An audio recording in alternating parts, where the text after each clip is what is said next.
Let me start with the session, and then we will have the Q&A later. Thank you. Okay, so good afternoon once again, students as well as teachers. So today I'll be talking about microbial communities from life apart to life together. So I'm Dr. Chua Songling, assistant professor from Hong Kong Polytechnic University. And in this case, right, I'm actually under this department called Department of Applied Biology and Chemtech. So in our department, we have a couple of different majors. Basically, students can register for the BSc in Biotech, Food Safety, and Chemtech. So in this case, right, students will have a common year of 1.5 years, or rather 3 semesters, where they will have common subjects such as basic biology as well as math and statistics. And after their second year, then they will choose their major where they can specialize in biology or chemistry as well as for technology. So in this case, right, if you are really interested to apply for biology, you can apply under this department in PolyU. And as for me, right, this is basically my background. And in university, I teach microbiology as well as microbial biotech. So those 2 modules, one of which will be the core module, and the other one will be an elective.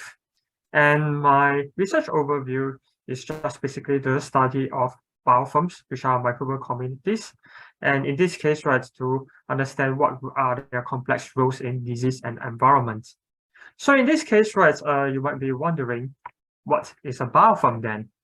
So to start off, for probably those students who have done a bit of background biology, so we have probably learned a bit about bacteria as well as microbiology itself. And in this case, right, this might be something that your teachers might have shown you before in a textbook. And in this case, this is the usual picture of bacteria, right? So usually a textbook or some of those papers, they will show you an anatomy of a bacteria.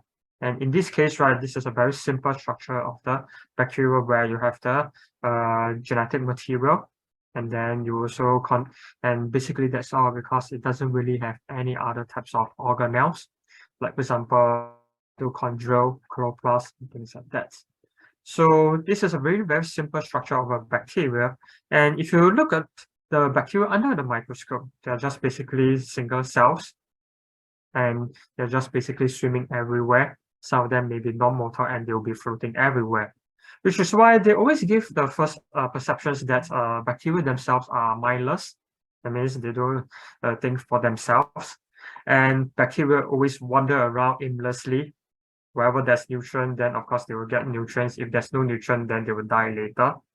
And of course, bacteria are also loners. That means that they do not have any friends. They don't group together. They don't live in a city. So in this case, right, what the thing is I'm going to tell you is usually there's a lot of misperceptions about bacteria themselves. So the first one, of course, I mentioned bacteria, they are mindless. But in fact, bacteria themselves can communicate and coordinate tasks.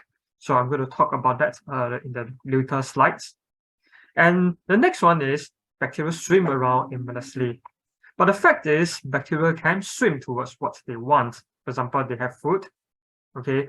And of course, they can also escape from what they dislike. Like for example, predators as well as toxins.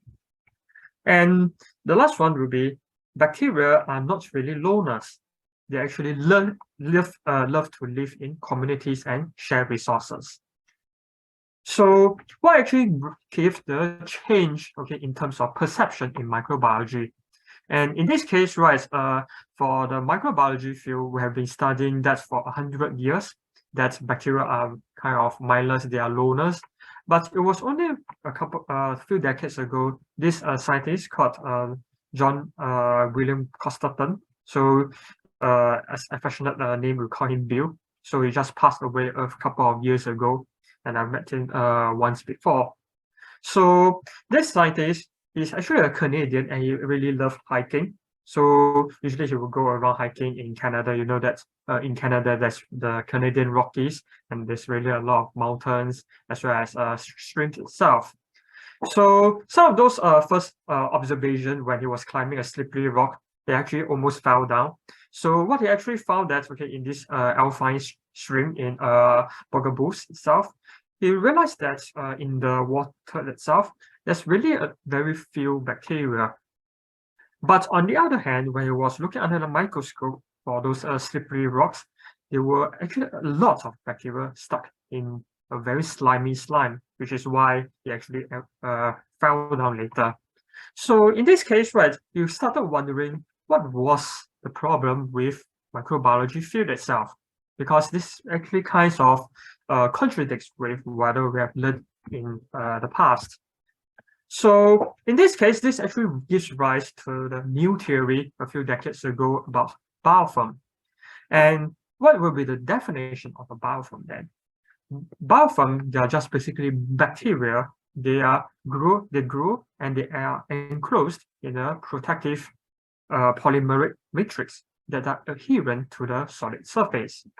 In case you don't really understand what this entire sentence is about, I'm going to talk more about that later. But as you can see over here at the photos at the bottom, so on the left-hand side, you can see that most bacteria, they live as single-cell bacteria. In this case, we call them planktonic bacteria.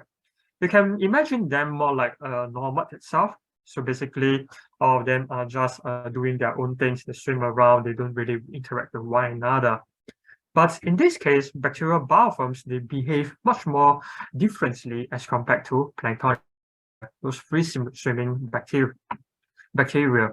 So if you take a look at the photo at the bottom over here, so this is actually how the bacterial communities actually form together. So all these bacteria as labeled in green color, they are all communities, they are all bacteria being stuck together, and they range into the billions or trillions of them. And you can imagine this more like a city itself. So every bacteria live within a city, and they play different kind of roles based on the environment that they live in. And making a city itself, or rather the biofilm, actually requires a lot of coordination. Just like, for example, when you are building a city, right, you need to have food, you need to get ample nutrients, okay, you need to know where to throw away your waste, you know how to group people together so that they can live together, right?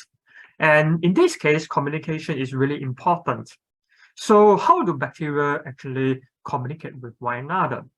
This is actually achieved through a mechanism called quorum sensing. So what is actually quorum sensing?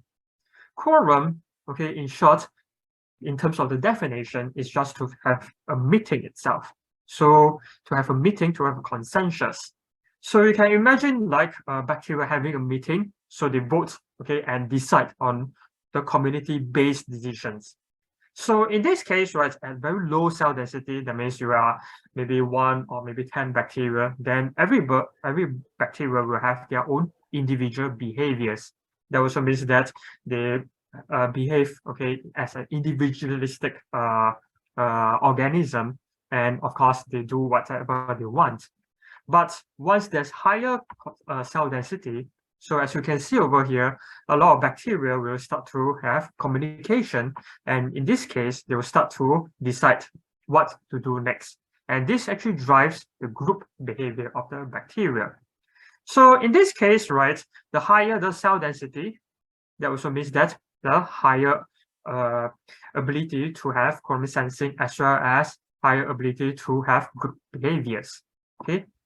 And in this case, right, how do bacteria communicate with one another first, okay, so that they know what to do later in terms of building a biofilm? And in this case, they actually require what we call by messages. And bacteria themselves, they produce and release a certain kind of chemical where we call them autoinducers. Okay, so those autoinducers are being secreted out of the bacteria. That means, like, for example, when you're trying to communicate with people, you can give notes, you can give emails, you can send emails, you can use letters. So in this case, right, we have to send them out to another party so that they receive it. And then after that, everybody will coordinate their actions together. So that also means that this kind of chemical is able to induce the gene expression of the bacterium, which in the end, all the population of bacteria will have the overall change in a certain gene expression. So in this case, if you take a look at the figure at the bottom, so at low cell density, so there's basically no gene expression by the bacteria. Okay, but at high cell density, because there's higher production of the autoinducers, those kind of messages, so you keep receiving a lot of emails, okay, a lot of messages, like for example your friends or from the teachers, then in this case you will work together, for example, to do a group project. Okay, you will know, okay, next step, all of us are going to work towards something. And in this case, for bacteria, they'll induce their gene expression to build a biofilm later. So some of those applications in nature are really prevalent. And what scientists have initially found is, like for example, in this squid itself, those kind of bob squid, so they are able to be fluorescent in the dark. And of course, they can change color sometimes. And within this body, they actually contain a bioluminescent bacteria called Vibrio fischeri. And of course, the anglerfish which live in the deep oceans, okay, so they live really deep down, and usually there's not a lot of sunlight, so they actually require, okay, light to attract the prey itself. So in this case, those kind of bacteria inhabit within those kind of marine organisms, and this is how they actually look like, okay, when you grow them in the lab. If you close the lights, then you will produce the light on their own, and basically this is how those kind of marine organisms are able to use it to attract, okay, prey or reflect their own mood. Okay, so in this case, right, this is how quantum sensing is able to be used in nature itself.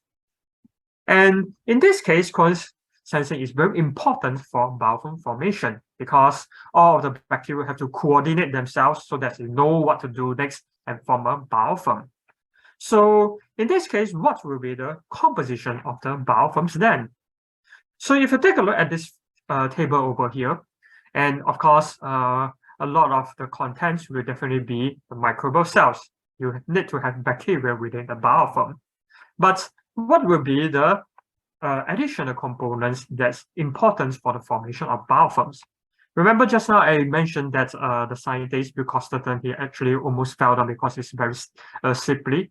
That's because of the production of a certain type of component called the biofilm matrix.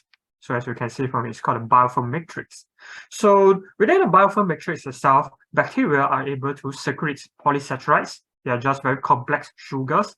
Each individual types of bacterial species can produce different types of polysaccharides. And of course, they also secrete different types of proteins, which are really very sticky. So in this case, right, all those sticky stuff, like for example, polysaccharides and proteins, they are able to stick the bacteria together. And in this case, they are able to live together as a biofilm. You can imagine this more like producing cement. Okay, then after that, all this will become concrete. And this is how bacteria build their houses and eventually form the entire city of biofilms. Okay, and of course, a very small percentage will definitely be extracellular DNA. So basically, when bacteria dies and they release, okay, a lot of genetic material into the environment, and this kind of genetic material is also very sticky, and therefore it can also be used, okay, for building the entire biofilm. So you can also imagine like using a dead corpse, okay, to build a city itself. So in this case, right, if you take a look at the figure at the bottom, this is how the bacterial biofilm actually looks like. And this is the usual scheme of a biofilm, where you have the bacteria and they are being stuck together with the biofilm matrix. So it actually comprises of the extracellular DNA, okay, from the dead bodies of the bacteria. It can also come from the secreted proteins. It can also come from the secreted polysaccharides. So all those very sticky stuff, right, actually will hold all the bacteria together. And very interestingly, as you can see over here, okay, the microbes themselves can be single species or multi-species. So in the environment, most of the time you can have many different species of microbes. It can range up to maybe 5 or 10 species, up to 1 million different species itself.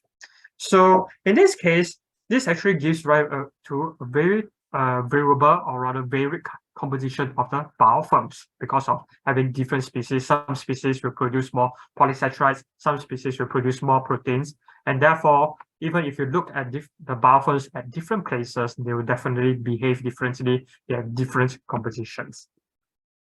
And take, for example, within the biofilms itself, because it's a city, that also means that they have different variations in terms of the environment. So as you can see over here in this very small scheme over here, so like for example, this is the surface where the biofilms actually is able to attach on it. So if there's a very thick biofilm itself, okay, that also means that any exposure towards the exterior side will definitely be more oxygen. So that also means that bacteria that usually inhabits over there, they actually require oxygen to live in theory. So usually most of them will live over there because there's more exposure to oxygen. There's also, of course, more exposure to nutrients, okay, because you are more on the outside. But at the same time, you're also more susceptible to damage from, for example, predators or some other types of toxic chemicals, okay? And in this case, if you go down deeper into the biofilms, usually they are lesser oxygen, and therefore, usually most of the bacteria which inhabit over there do not really require too much oxygen. And in this case, some of those bacteria may also die there, and they become the basis of the biofilms later. They form the base of the biofilms. In this case, how do biofilms actually form then? So this is actually a biofilm life cycle which has been developed over the past decade itself. And as you can see from here, initially you have some of the bacterial cells, okay, they look for a surface. It can be any types of surface, can be on the table, could be any glass, could be on the rocks, could be on the shrimp, or even be on a human itself. So once the bacteria actually identifies a surface, it starts to attach onto it. Attachment is very important because if it's not the surface, then you will definitely be washed away in the liquid itself. So in this case, right, once bacteria actually attach onto the surface, then this will actually eventually lead to the onset of the Quorum sensing, because as there's more and more bacteria, they start to communicate with one another. Okay, like for example, this bacteria tell the other bacteria, hey, we found a surface, and therefore we are able to start to form a city together. So in this case, they actually form a very small town, or you can call it a village initially, and they start to produce the polysaccharides. It can also be proteins, it can also be extracellular DNA. So eventually over time, as the bacteria divides, they reproduce, or if not, more of the bacteria starts to join into the city. Just like, for example, people will definitely come into the city, they also leave the city, right? So in this case, as more of the bacteria join the biofilm city, then this actually leads to, okay, a larger city at the end. So as you can see, over time, you form a metropolis, a very large city. And in this case, right, this kind of formation of the biofilms creates a microenvironment. That also means that, just now I already mentioned, as if you live more to the surface, obviously you have get more nutrients and oxygen. If you live more towards the interior parts of the biofilms, then probably you'll get lesser oxygen. And in this case, right, the last step will definitely be disposal. So in this case, some of the bacteria may detach away from the biofilms, and because they probably find that, okay, this place I'm not going to leave anymore, I'm going to find a new place to inhabit later. So in this case, right, some of the bacteria will be will detach. Sometimes if, for example, there's a flow of water, then you will dislodge, okay, a lot of bacteria out. So this will enable the bacterial biofilm to go to a new place, and then the entire life cycle will restart again. So this is how the entire biofilm life cycle actually really works. And biofilms themselves are really everywhere. And in this case, nearly 99.9% of all microbes that are living in the environment are living in the biofilms. So there's really very little bacteria living as planktonic cells. They don't really live in the normal itself. And in this case, right, like for example, river rocks, okay, those green algae, they are also part of the biofilm. And if you go into the volcanoes itself, like for example, in the Yellowstone National Park, or even in the deep ocean volcanic vents, biofilms will definitely be there. And in fact, billions of years ago, bacteria, when the life initially started out, they are also able to form microbial mats, okay, or rather biofilms. So all those bacteria, they are able to photosynthesize. They are also able to get some sand, okay, to form the biofilms. And eventually they fossilize and form what we call biostromatolites. So if you have gone to Western Australia before, you go to this kind of beaches. So sometimes you are able to see this kind of fossils, and they are just basically fossilized bacteria. Okay, they are made from around a few billions years ago. So that's actually really older than the dinosaurs themselves. And for a very simple experiment, if you want to see a biofilm directly, you can just basically use your tongue to prop it across your teeth. Okay, if you probably touch it across it and you have just finished your lunch, I guess, most of it will definitely be a biofilm, those very rough surface. And of course, I'm not referring to whatever food particles that you had for lunch. I'm not sure whether you're keeping it for dinner or not, but those rough surface on your teeth are definitely biofilms, okay? So those rough surface, as you can see over here, especially those in brown, we are usually what we call by plaques. And dental plaques are a type of biofilms themselves, okay, which is why you have to go and see the dentist, you have to remove them later. Okay, so that's why biofilms can also be very important in medical health. So in this case, right, I'm going to go through 4 different case studies for everybody. So I will touch on the rules of biofilms in these 4 case studies very briefly, so that you should be able to appreciate, okay, the different rules and problems that biofilms can confer on humankind. So in this case, I'm going to divide this into 2 parts. Okay, so the first part will be the good biofilms. That means they are able to help us.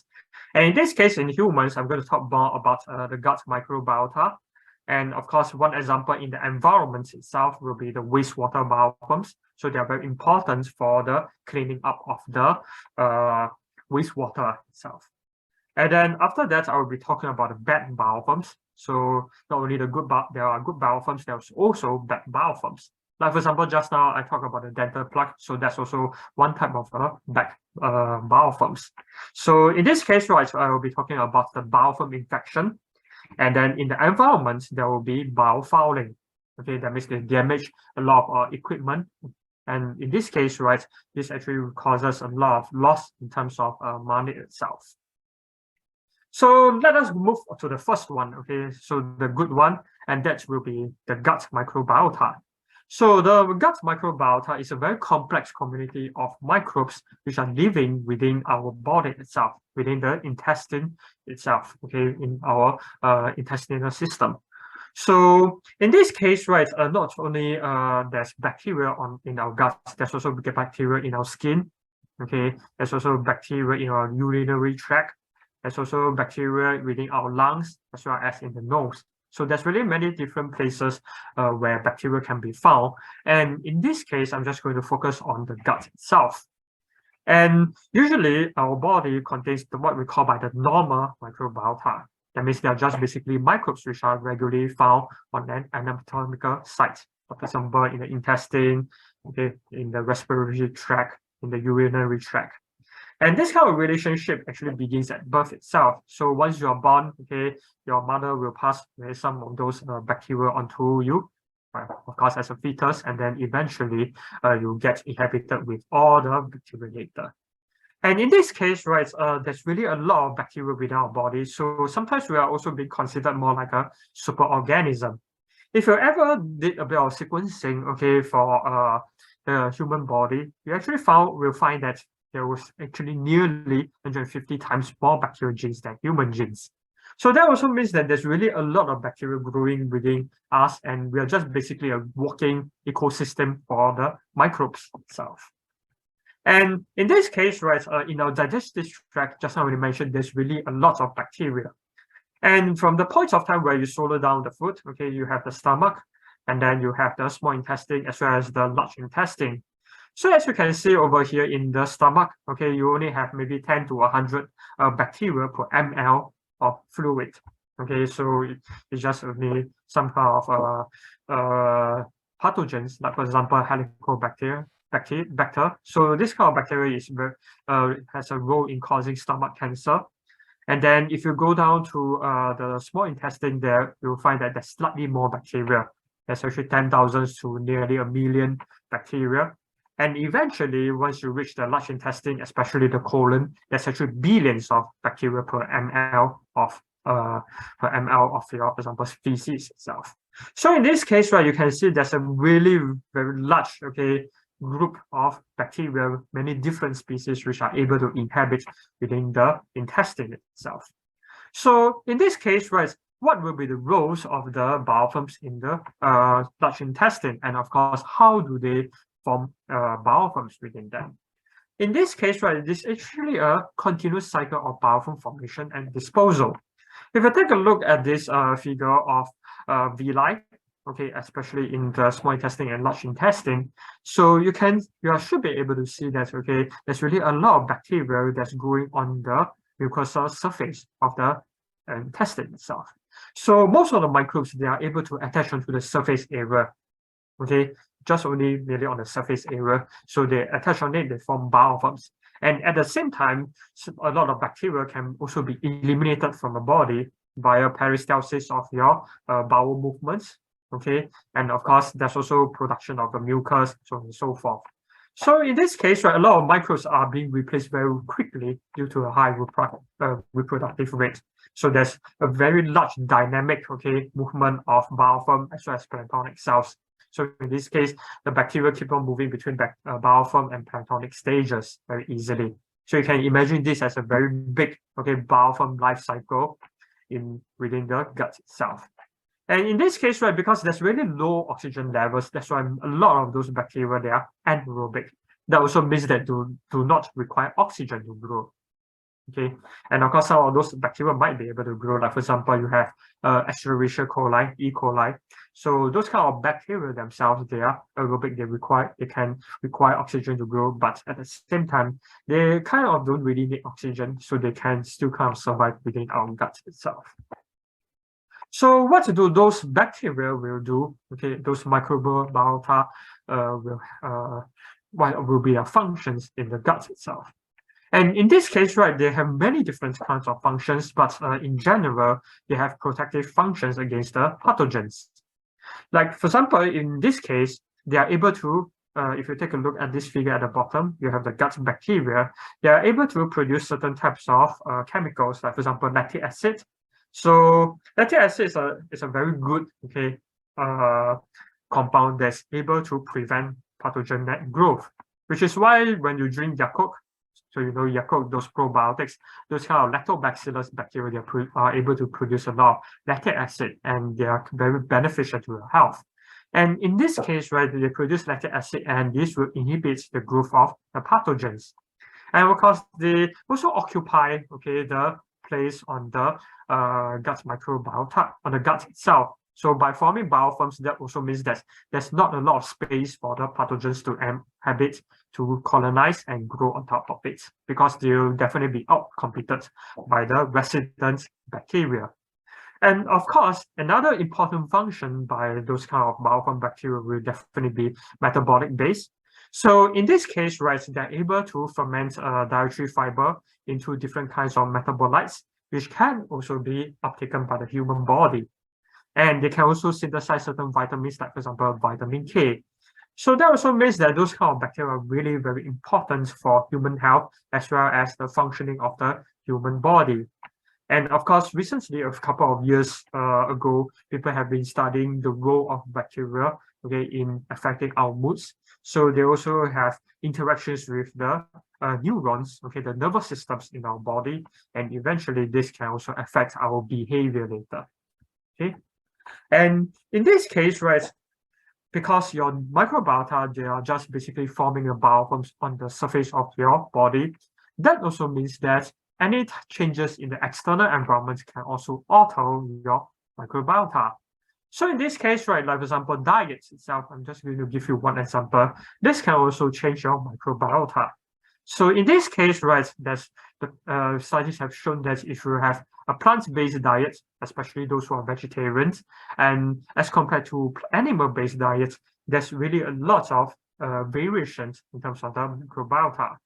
So let's say, for example, if you are having a plant-based diet, you can see that once you have the plant-based or rather vegetarian meals, you may not be able to cause too much of a change in terms of the diversity of the microbiota. But once you actually have meat, okay, you can see that there's actually a spike in terms of the biodiversity of the microbiota. So in this case, right, you might be wondering, what do I mean by diversity of the microbiota? So microdiversity actually refers to the different types of microbes. Okay, I'm not referring really to the number of microbes. So let's say, for example, if you take a look, microdiversity, okay, the diversity actually is not equal to number. Let's say, for example, okay, if you have 5 organisms, like 5 lions, okay, so you only have a type of species itself. So one species, that also means that you have lesser diversity as compared to another group of 5 animals. Like, for example, you have 2 lions, 2 cheetahs, and 1 leopard. Even though, okay, both groups, they have equal number of animals, 5 organisms, but, okay, the other group actually has more diversity because you have different species together. So that also means that once you have animal-based diets, that will actually drive the changes in the diversity of the microbes in your gut itself. So what will be the main reason leading to this change then? It's actually due to the bile acids that's being produced by the human body. And those bile acids, okay, will tend to be, once it's being produced, then in this case, this will cause a change in the microbiota later. And in this case, right, because you change the microbiota, the bacteria will definitely metabolize the nutrients differently, and they produce different kinds of metabolites within the body itself. So in this case, right, I can imagine that if a person who really like to eat meat, then probably they will have a very large variation in terms of their gut microbiota. And of course, those students, if you really like to eat spicy food, I guess this up some of those bacteria, okay, within the gut system anyway. Okay, so this is one of the examples of how important the microbiota can have in our body. So the next one, right, I'm going to talk about will be the ones in the environment then. So in this case, that will be the biofilms in the wastewater treatment plant. And as you know, right, wastewater is usually produced by nearly everybody, including at home, in office, in school, and of course in the factories themselves. Okay, so in this case, right, there's really a lot of waste being produced, especially from our feces, okay, from our urine, and all those wastewater, if they are not being treated, especially in developing countries, you actually are able to release a lot of carbon, nitrogen, and phosphorus compounds. Okay, so especially in your feces, you know that there's a lot of carbon, nitrogen, and phosphorus. And in this case, right, if you release them into the environment, this will definitely lead to algae growth in the aquatic bodies, in the rivers, in the lakes, and eventually this will cause what we call by eutrophication, whereby all of the oxygen will be consumed by the algae, and all the plant life, okay, all the fishes, all the aquatic wildlife will definitely die later. So this is very crucial to remove all the carbon, phosphorus, and nitrogen from the wastewater. And of course, in Hong Kong itself, we definitely will treat our wastewater, right? And of course, this will actually lead to a cleaner release, okay, a release of a cleaner type of effluent into the environment. And of course, one of those largest sewage treatment in Shorten itself. So in this case, right, biofilms are really important to remove the carbon, nitrogen, and phosphorus in the sludge itself. So in the usual process of wastewater treatment plant, you can see that initially you have a very dirty effluent water. You remove all the larger trash, like for example, large plastics, can be chair, can even be plastic bags, things like that. And after that, right, once you sediment to the bottom, you will find that a lot of dissolved nutrients, especially carbon, nitrogen, and phosphorus, they remain in the water. So this actually requires, okay, microbes to remove them later. And once all of those bacteria has removed all the nutrients, then after that you can remove all the bacteria by using bleach. Okay, you kill all of them, or you can filter them out. And eventually, you can release the cleaner water into the environment later. So in this case, right, bacteria is really important. But how are biofilms important in the wastewater treatment plant? In this case, right, there's actually many different types of biofilms, okay, that can form within the wastewater treatment plants. So it really depends on the different types of wastewater treatment plants in different countries itself. And in this case, right, two different types of microbial communities. And in the wastewater treatment plants, it can form flocks itself, whereby you have a very complex mass of bacteria that are growing, okay, as a more like a powdery form. So this one is really kind of they are not really organized. So you have different types of bacteria growing in this figure as shown over here. So you can have blue color, you can have yellow color, red color, so on and so forth. So they are really in different places. And of course, with recent technologies, so this actually happens in the last decade, whereby a lot of sewage plants start to use what we call granule biofilms. So this kind of biofilms, right, as you can see over here, they are really large and round in structures, okay, as compared to the powdery one in flocks itself. So those kind of granules themselves, they are what we call layered, okay, biofilms. So in this case, right, as you can see over here, those bacteria which are anaerobic, that means they don't really require oxygen, okay, they have an anaerobic zone and there's no oxygen, they are able to cluster within it, while the aerobic bacteria will be clustered right outside of it. So what is the purpose of this kind of granular kind of biofilms then? In this case, right, this enables the microbial biofilms to have different functions then. Okay, so in this case, right, those anaerobic bacteria in the middle have different functions as compared to the bacteria on the outside. And in this case, right, for example, if you want to remove the phosphorus, okay, from the wastewater, for example, in your feces or in the industry, they release a lot of phosphorus. And the removal of the phosphorus itself is actually mediated by the phosphate organism accumulating bacteria itself. Okay, and this kind of bacteria, they can only survive in the aerobic layer. That means they require oxygen to do that. And once they require oxygen for survival, they are able to uptake all the phosphates from the environment, from the sewage, okay, and then they accumulate them as the polyphosphates, as a form of polymer. So in this case, right, they are able to retain within our own body. Not in their own body, within the body of the bacterial biofilms. So that's one of the functions, okay, of the aerobic bacteria. And what about the anaerobic bacteria then? The anaerobic bacteria are more important in the removal of the nitrates itself, okay, of the nitrogen. So in this case, right, there's actually three different processes to remove the ammonia, okay, usually the NH3, NH4. And of course, there's nitrites, NO2, as well as the nitrates, which are NO3 from the wastewater. So in this case, right, a lot of processes are more towards anaerobic. Of course, we have one which is aerobic.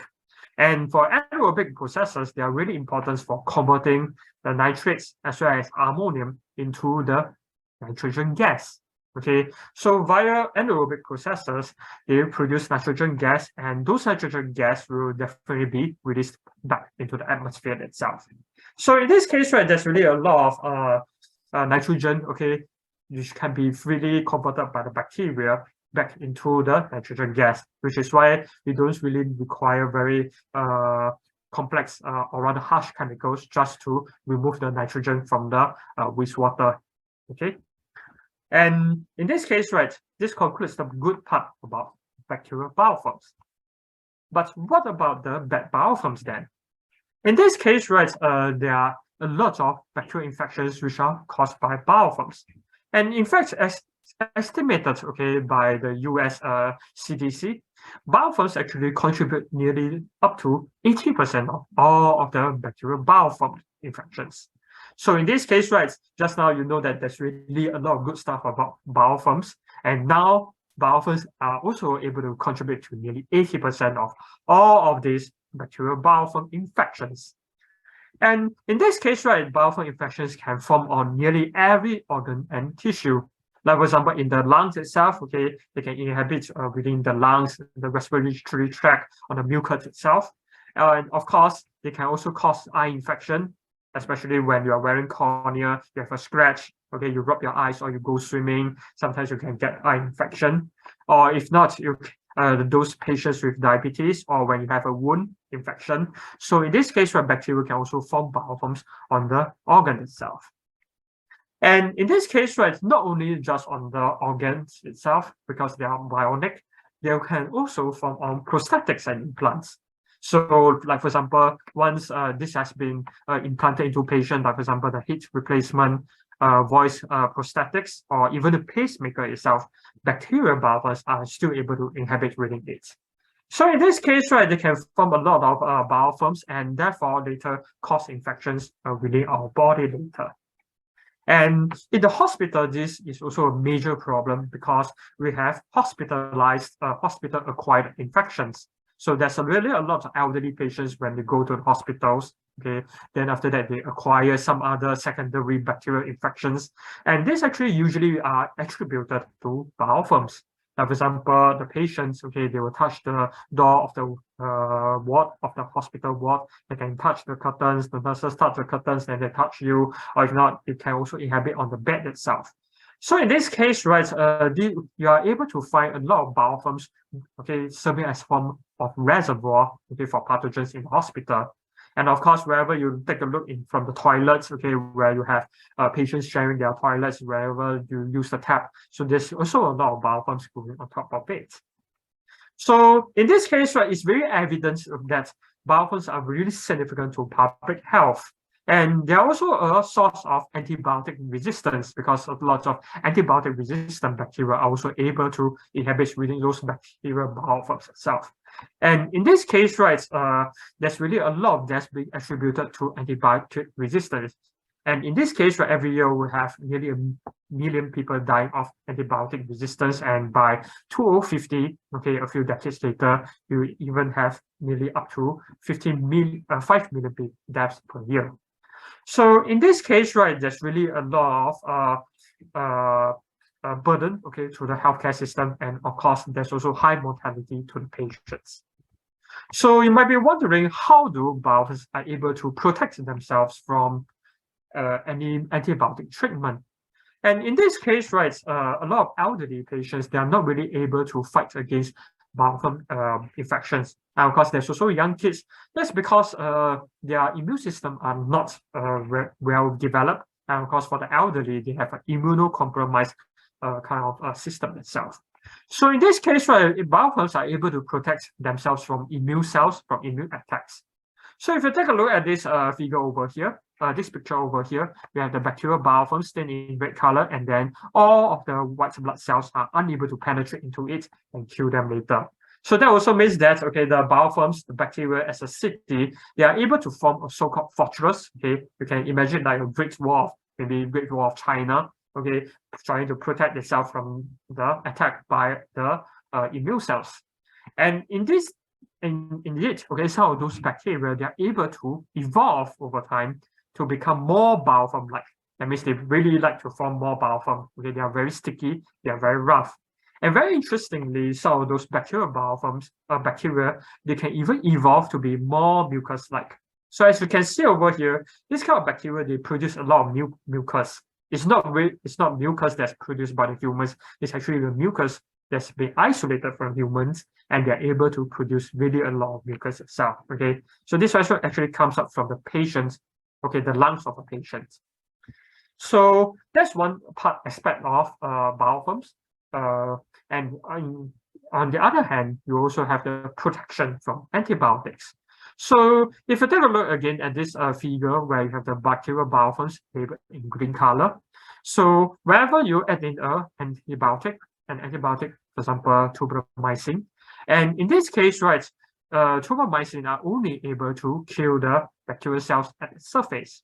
So those dead bacteria are usually labeled in red color, and as you can see over here, okay, a lot of bacteria which are dead, they are just on the surface. Okay, you can see that red color is only at the surface of the biofilms. So that also means that antibiotics are not really able to penetrate very well into the biofilms and kill them later. Which is why those kind of biofilms are really difficult to be treated by antibiotics, and of course your immune cells are unable to clear them later.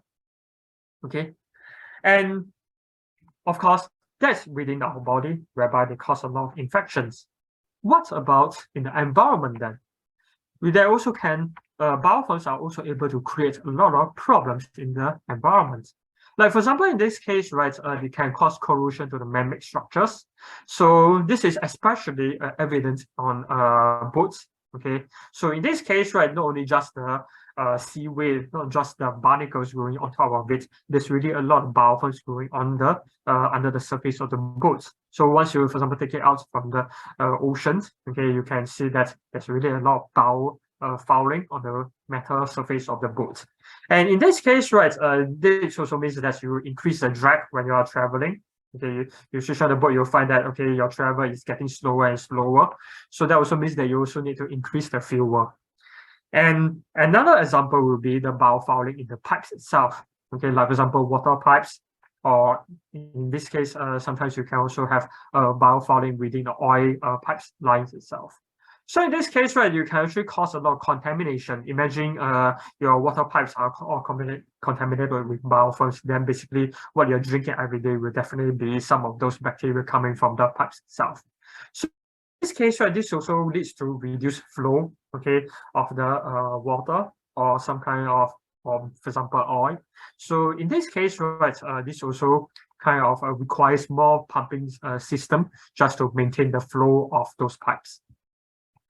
And within the filters, this also can cause a lot of problems. Like for example, if you have water filters at home, okay, you will find that over time your water filters will become degraded. So this is actually also attributed to biofilms, which can inhabit on the surface of the filters. So that also means that by clogging up all the filters, okay, as you can see over here, this will eventually lead to all the bacteria, okay, blocking your filters, and then this will also mean that you have to increase the flow of, for example, the water itself. And in this case, you have to keep on replacing the filters every few months or a few weeks. Okay, and this is even more dangerous when this actually happens in space then. So for the International Space Station themselves, okay, there are also a lot of biofilms growing on top of it. You might be thinking that, oh, the International Space Station, it should be quite sterile, it should be quite clean, right? But in fact, once there's astronauts growing on top of it, okay, people tend to be a bit dirty. There's definitely be gut microbiota that's from the astronauts, right? Okay, so they have feces, and those feces, there's also bacteria. So there's really a lot of bacteria that's growing everywhere within the equipment of the space station. There's also growing, including on the plumbing itself. There's also bacteria growing even on the water supply on the International Space Station. So in this case, right, they are, as you can see over here, they actually are able to form those kind of white form of biofilms within the tubes itself. And in this case, all those water isolates are really, okay, antibiotic resistance. So that also means that we need to identify new ways where we are able to prevent the formation of biofilms on those kind of surfaces. So this actually leads to a high economic cost, okay, due to biofouling. And in fact, like for example, in desalination, especially on the filters, this can actually amount up to billions of dollars every year. And including in the oil and gas industry, if there's a corrosion to the pipelines, okay, or if not to the oil tankers, so this actually corrodes, okay, a lot of those metal. Not only that, biofilms can also digest the oil, okay, or contaminate the oil, those gasoline, or those petroleum, and eventually cause the spoilage of all those compounds later. Okay, so in this case, right, as you can see, biofilms are really important in our daily lives. Like, for example, there's a good biofilm, there's also bad biofilms. And I hope that you're able to appreciate that bacterial biofilms themselves, okay, they are really very large communities of microbes growing together. And I hope that this will change your perceptions about what bacteria are really are. So thank you very much for listening to this lecture, and I will be happy to take questions. Before I end this part of the session, I hope that you will be able to click and fill in the online evaluation form. So thank you very much for your participation, and I will be happy to take questions.